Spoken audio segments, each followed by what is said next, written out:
सो hey guys, कैसे हैं आप लोग। और दिस इज विकास शर्मा और आज इस चैनल पर मैंने जो है एक पॉडकास्ट की सीरीज स्टार्ट करना शुरू किया है कि जिसमें मैं बच्चों के साथ एक इंटरव्यू को, जो भी बच्चे हमसे मुझसे पढ़े हुए हैं या कोई भी डिजिटल मार्केटिंग में जो अच्छा काम कर रहा है, तो उनके लिए मैं एक पॉडकास्ट सीरीज स्टार्ट करने वाला हूँ मैं इस चैनल पर। और इसमें सबसे पहला जो है वो मेरा स्टूडेंट ही है, सौरभ भंडारी, जो ऋषिकेश से, और इसकी ट्रेनिंग भी डिजिटल मार्केटिंग में मेरी तरफ से भी है।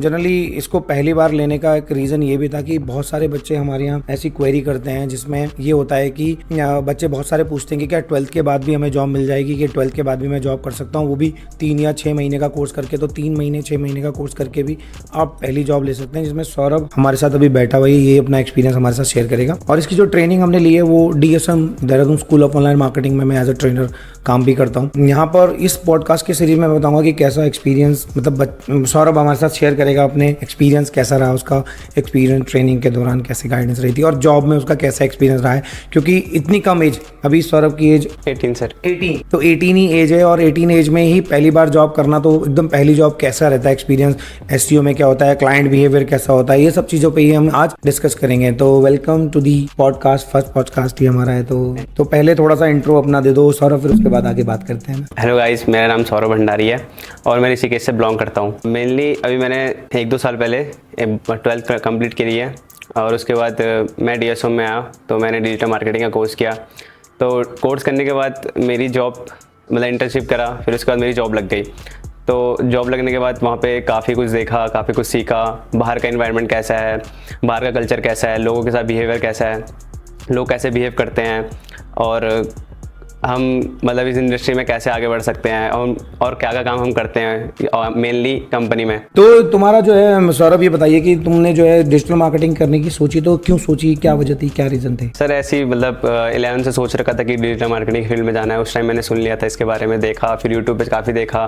फिर मेनली मैंने ऋषिकेश में भी काफ़ी कोर्स देखे थे, वहाँ पे भी पढ़ाने वाले बहुत थे, बट लेकिन वहाँ पे 2-3 दिन का ट्रायल लेने के बाद मैं वहाँ पे गया, तो वहाँ पे जस्ट थ्योरी पे ज़्यादा फोकस किया जा रहा था। मतलब समझ नहीं आ रहा था, कुछ समझ नहीं आ रहा था कि अगर मैं इस फील्ड में जाऊँगा तो यहाँ पे तो प्रैक्टिकल वर्क होता है, ऐसे थ्योरिकल पढ़ के तो हम आगे बढ़ेंगे नहीं। तो सर उसके बाद मैंने अपने नियर, ऋषिकेश के नियर, तो देहरादून में सोचा कि यहाँ पर मैं जा सकता हूँ। तो देहरादून में आने के बाद मैंने थोड़ा बहुत ऑनलाइन देखा था। ऑनलाइन देखने के बाद सर यही एक मिला था, फर्स्ट भी चल रहा था सर ये ऊपर। तो मैंने यहाँ पे कॉल करके पूछा, तो काफ़ी डिस्कस करने के बाद फिर मैं यहाँ पे 3 दिन का ट्रायल लेने आया था। फिर 3 दिन का ट्रायल लेने के बाद मेरे को लगा, तो मैंने यहाँ से अपना करियर को स्टार्ट करा था। अच्छा, तो बेसिकली मतलब हाँ, ऋषिकेश में थोड़ा सा तो ये है कि वहाँ पर इंस्टीट्यूशन का पता नहीं कैसा है। तो डिजिटल मार्केटिंग में तुमने DSM को पहले प्रेफरेंस दी, तो बेसिकली रैंकिंग का सारा गेम होता है, जो रैंकिंग सिखाई भी जाती है।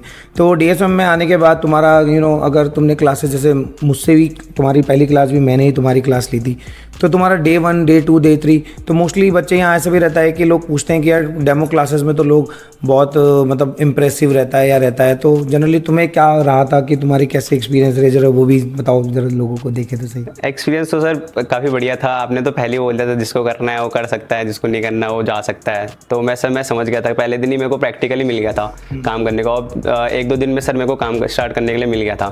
तो मैं सर समझ गया था कि यहाँ पे काफ़ी सही है, यहाँ पे थ्योरिकल पे इतना फोकस नहीं हो रहा है जितना प्रैक्टिकल पे फोकस हो रहा है। और ना हम सिलेबस वाइज गए, लाइक कि पहले ऑन पेज करना है, ये करना है, वो करना है। तो सर ये काफ़ी सही था कि हमने यहाँ पे थ्योरिकल छोड़ के प्रैक्टिकल पे वर्क किया, तो ये मेरे को ज़्यादा अच्छा लगा, तो इसलिए मैंने यहाँ पे ज्वाइन किया था। तो अभी जो भी कोर्स के दौरान आप जो सीखते हो, जैसे जितने भी चीज़ें हम सीखते हैं, तो बच्चों को ये भी कन्फ्यूजन रहता है कि जैसे मैं SEO सीखता हूँ या SMO सीखता हूँ या PPC सीख रहे हैं, हम लोग कुछ भी सीख रहे हैं ना, मतलब बहुत सारी चीज़ें होती हैं जो मॉड्यूल में सिखाई जाती हैं। तो तुम्हें कितना लगता है कि एक ग्राफिक का जो काम है डिजिटल मार्केटिंग में एक अच्छा रोल प्ले करता है, कि ग्राफिक डिज़ाइनिंग भी बच्चे को आनी चाहिए, खाली ये नहीं कि डिजिटल मार्केटिंग आती है, तो ग्राफिक्स भी आनी चाहिए। कितना इंपॉर्टेंट है तुम्हारे हिसाब से? ग्राफिक भी काफ़ी इंपॉर्टेंट है। लाइक अगर हम कुछ काम कर रहे हैं, अपना सोशल मीडिया का कुछ कर रहे हैं किसी क्लाइंट का, तो सर उसके लिए अगर वो प्रमोशन करने के लिए बोल रहा है, क्योंकि ऐसे क्लाइंट वेट नहीं करता कि कब तक हमारे पास कोई क्वेरी आए या कब तक हम वेट करें, या हम ऑर्गेनिक कितना ट्रैफिक लेके आ सकते हैं, इतना कोई वेट नहीं करता सर जनरली। तो वो ऐड चलाने के लिए बोलते हैं, तो ऐड के लिए सर बैनर ही लगता है।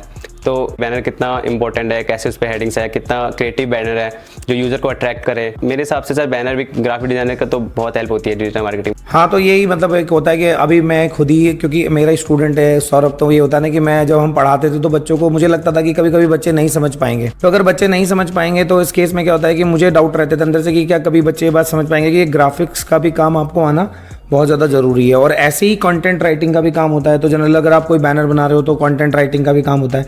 तो ये मैं ज़रूर बताना चाहूँगा, मतलब पूछना चाहूँगा तुमसे कि डिजिटल मार्केटिंग में जब तुमने अपनी पहली जॉब करी, तुम्हारी जो जॉब में जैसे तुम्हारे को कंपनी में जब तुम गए तो तुम्हारी पहली रिस्पॉन्सिबिलिटी क्या रहती थी वहाँ पर जब तुम ज्वाइन करते थे? तो जैसे तुमने अभी पहले एक लेबोरेटरी वाली कंपनी में ज्वाइन किया था, लैब पैथोलॉजी लैब थी देहरादून में, तो तुम्हारा वहाँ एक्सपीरियंस कैसा रहा? और सबसे बड़ी बात कि तुमको वहाँ पहली बार क्या काम करने को दिया गया? तुम डिजिटल मार्केटिंग की पोजीशन पे गए थे या एसईओ पे गए थे? किस पोजीशन पे तुम गए थे? सर मैं सब कुछ ही देख रहा था वहाँ पे, मतलब डिजिटल मार्केटिंग। ओके। तो तुम्हारा वहाँ पहले दिन, जो पहला दिन तुम्हारा था वो कैसा रहा? मतलब तुम्हें किस तरह से काम असाइन हुआ, थोड़ा वो भी बताना। और तुम्हें कैसा मतलब फील हो रहा था ये भी जानना चाहेंगे हम। मैं सर काफ़ी नर्वस था क्योंकि पहला काम है, पहला जॉब है, कैसे कल्चर रहता है, कैसे हम लोगों के साथ बातें करते हैं, या कैसे उनका इन्वायरमेंट कैसा है, या उनकी जो कंपनी है वो कैसी है, उस हिसाब से सर हमें काम करना पड़ेगा। तो सर उन्होंने थोड़ा इंट्रो दिया था मुझे, थोड़ा सा बताया था कि ऐसे ऐसे हम काम करेंगे, ऐसे ऐसे हमें लीड चाहिए या हमें पेशेंट चाहिए या ऐसा काम चाहिए।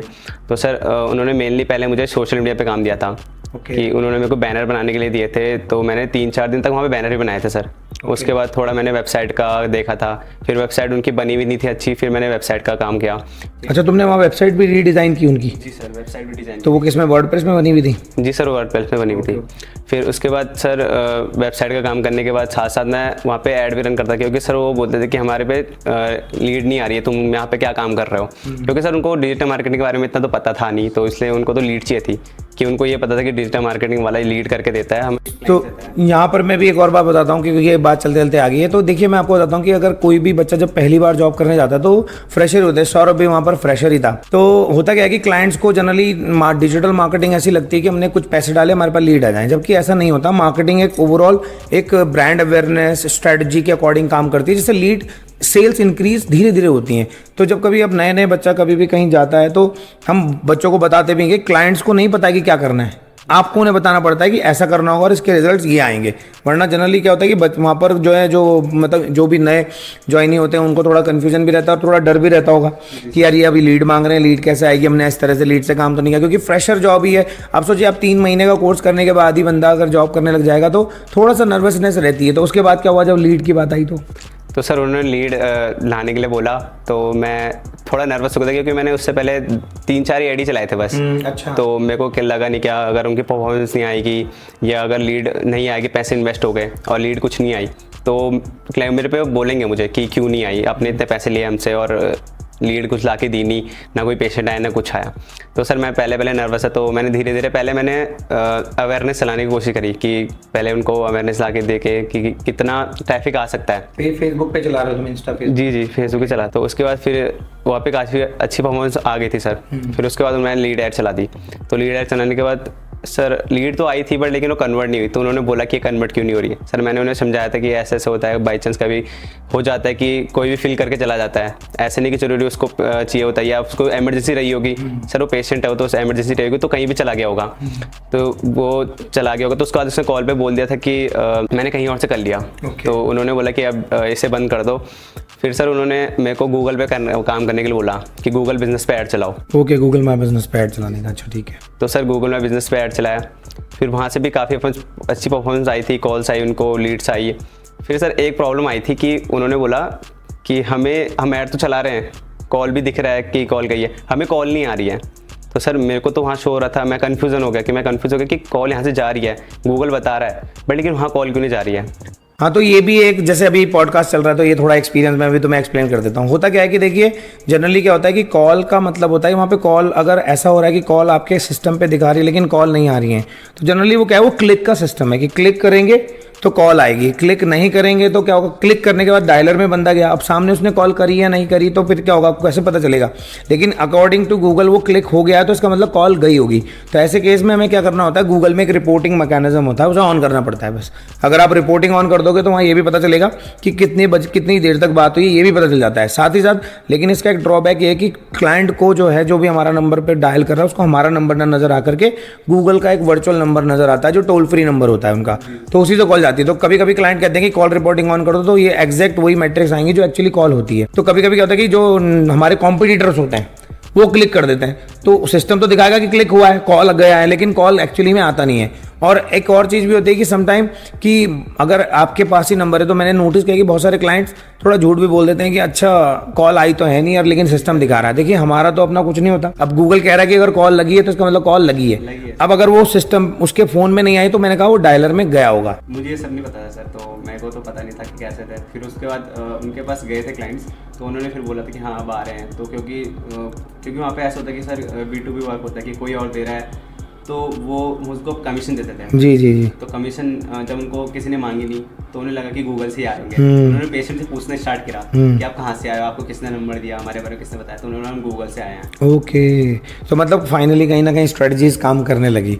तो ये होता ही है डिजिटल मार्केटिंग में कि जैसे जैसे आप एग्जीक्यूशन प्रैक्टिकल करते हो, बहुत सारे लोग ये भी सोचते हैं कि देखिए मैं आपको बताता हूँ, एक ये भी रहता है कि क्लास में जो टॉपिक्स पढ़ाए जाते हैं वो एक बेसिक स्टैंडर्ड्स पे टॉपिक पढ़ाए जाते हैं। जब आप ऐड बनाना सीखते हो तो आपको कोई भी बंदा पूरी दुनिया के ऐड बनाना नहीं सिखा सकता। मैं आपको ये जनरल वे में बता रहा हूँ।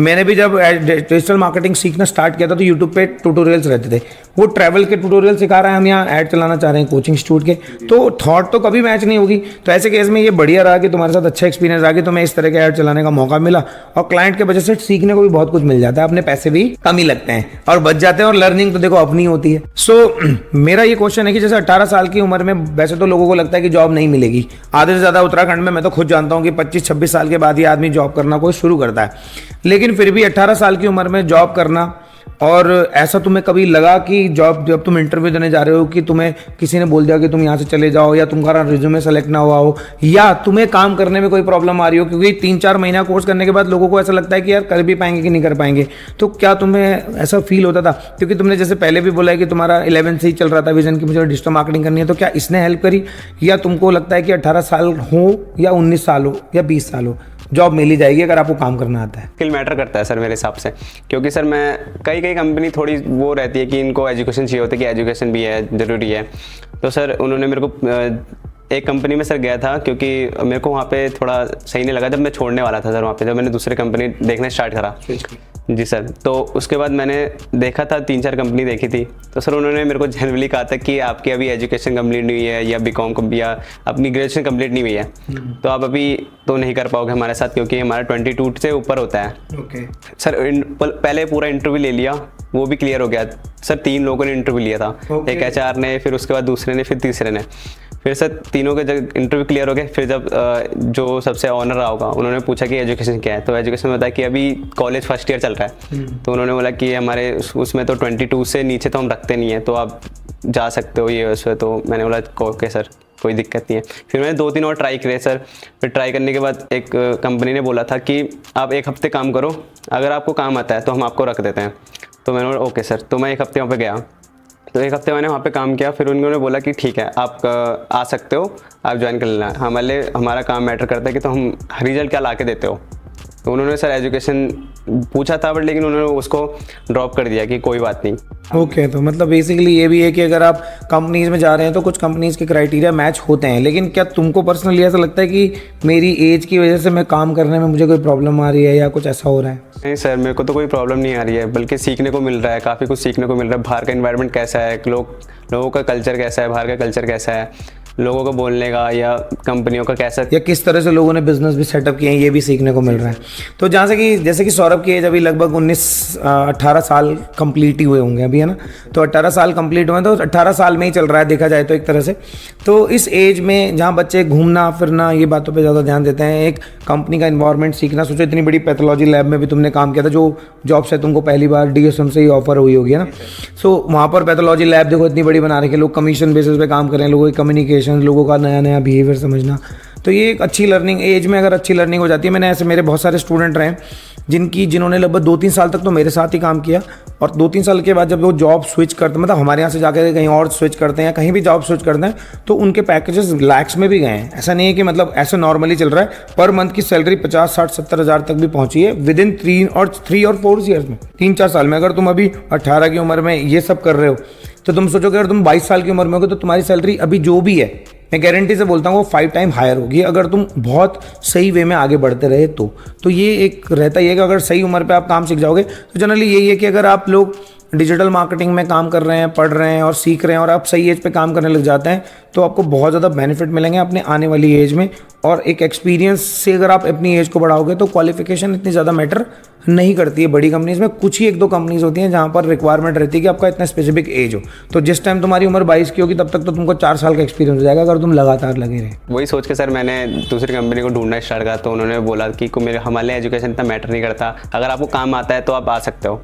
ओके, तो ये मतलब हाँ, ये बिल्कुल सही है कि एक कम एज में भी अगर आपके पास टैलेंट है, आपके पास स्किल्स हैं, तो कंपनी आपको जॉब ऑफर करेंगी ही करेंगी, क्योंकि उनको सिर्फ काम चाहिए, आपकी क्वालिफिकेशन से उन्हें कोई मतलब नहीं है। हाँ, तो जैसे कि आजकल बहुत ज़्यादा गवर्नमेंट जॉब का क्रेज चल रहा है, तो तुमको क्या लगता है कि गवर्नमेंट जॉब करनी ज़्यादा बेटर है कि तुम्हारे लिए, या तुम्हें अभी ऐसा लगने लगा कि प्राइवेट में तुम अच्छा करियर बना पाओगे? मतलब तुम्हें क्या रिकमेंडेशन लगती है, या तुम इसे as a part time job देख रहे हो कि जब तक चलो कहीं अच्छी जॉब नहीं लगती तो तब तक इसी को काम कर लेते? तो मैं ये भी जानना चाह रहा था कि तुम्हारा फ्यूचर को लेकर के क्या विजन है डिजिटल मार्केटिंग में? गवर्नमेंट जॉब अगर मेरे को करनी होती तो सर मैं आई थिंक पहले ही कर लेता, मैं उससे पहले स्टार्टिंग कर लेता। बट सर उसमें इंटरेस्ट था नहीं, क्योंकि सर गवर्नमेंट जॉब में होता है कि बेसिकली आप एक जगह में बैठ के काम करते हो या फिर कुछ कर रहे हो तो एक जगह में बैठे रहो, वो फिक्स सैलरी है सर, उसमें ऐसा है मेरे हिसाब से। इंपॉर्टेंट ग्रोथ भी है कि ग्रोथ आपकी उतनी फास्ट का भी सीन रहता है। जी सर, और प्राइवेट जॉब में सर ये है कि आपको स्किल मिलता है, सीखने को मिलता है कि बाहर कैसा है, बाहर के लोग कैसे, बिजनेस कैसे ग्रो होता है, कैसे कैसे बिजनेस होते हैं। अब जब मैं सर यहाँ पे आया हूँ, अब मैं जब दूसरी कंपनी में जा रहा हूँ तो सर मुझे अब समझ आ रहा है कि कैसे कैसे बिजनेस होते हैं, मेरे को अब पता चल रहा है कि नए नए बिजनेस क्या होते हैं। बिल्कुल बिल्कुल जी सर, वही सर मैं यही रिकमेंड करूँगा कि सर गवर्नमेंट जॉब सर पहले था, अब वो मेरे हिसाब से ख़त्म हो चुका है सर, कि गवर्नमेंट जॉब की कोई वैल्यू है। तो सर मैं तो यही रिकमेंड करूँगा कि अगर डिजिटल मार्केटिंग में हो तो किसी को इंटरेस्ट है तो पक्का करे सर, बाकी अगर कोई आना चाहता है तो वो भी कर सकता है। बहुत ईजी तो नहीं कह सकते, अगर तुम मेहनत करोगे तो बहुत कुछ कर सकते हो सर उसमें। आज का ही मैं किस्सा बताता हूँ कि मोस्टली लोग ना डिजिटल मार्केटिंग को ऐसा देख रहे हैं कि एक जॉब प्राइवेट की तरह है, लेकिन एक और चीज़ बताता हूँ, ये एक स्किल ओरिएंटेड प्रोग्राम है। और जब हम स्किल ओरिएंटेड प्रोग्राम में जाते हैं तो यहाँ पर सैलरी स्ट्रक्चर बहुत तेज़ी से बढ़ता है, पहला। दूसरा है कि मैं अभी एक बंदे से मिला था जिसको 13 साल हो गए हैं एक कंपनी में, MPS नाम से कंपनी है, मैं नाम भी ले लेता हूँ। उस कंपनी में जो है सैलरी जो है वो कह रहा है कि मैं इसीलिए छोड़ रहा हूँ कि मेरी 13 साल से ग्रोथ ही नहीं मिली है मुझे। तो वो रीज़न क्या रहे होंगे वो भगवान जाने उसका क्या है, लेकिन वो कह रहा था कि मेरा जो काम है, मैंने उससे पूछा तुम्हारा काम है, तो वो स्किल ओरिएंटेड जॉब नहीं, वो ऑपरेशन जॉब में, इसलिए जो है ना सैलरी इंक्रीज हो रही है ना कुछ हो रही है। तो जैसे डिजिटल मार्केटिंग में है तो मेरे को खुद इसमें लगभग 10-12 साल से ज़्यादा हो गए। यहाँ पर सैलरी इंक्रीमेंट आपके इन हाथों में छुपा हुआ है। अगर आपको काम अच्छे से आता है तो आपको सैलरी, आपके मुंह मांगी सैलरी मिलती है। अगर आपको काम नहीं आता तो भाई आपको कोई भी नहीं पूछेगा। तो ये तो मैंने भी नोटिस किया, इसीलिए हमने भी डिजिटल मार्केटिंग में इतने साल गुजार पाया। नहीं तो मेरा पर्सनल नेचर भी ऐसा है कि बड़ी जल्दी बोर हो जाते हैं काम से, ये नहीं होता है वो नहीं होता। तो और आगे का तुम्हारा क्या प्लान है फिर डिजिटल मार्केटिंग में, क्या सोच रहे हो तुम? ये तो पहले सोच लिया था कि डिजिटल मार्केटिंग करनी है। अब मेरे को सर इसमें काफ़ी इंटरेस्ट आ रहा है कि बिजनेस जानने को मिल रही है कि कैसे कैसे बिजनेस होते हैं, किस टाइप के बिजनेस होते हैं, उनको कैसे काम करना पड़ता है उनके लिए।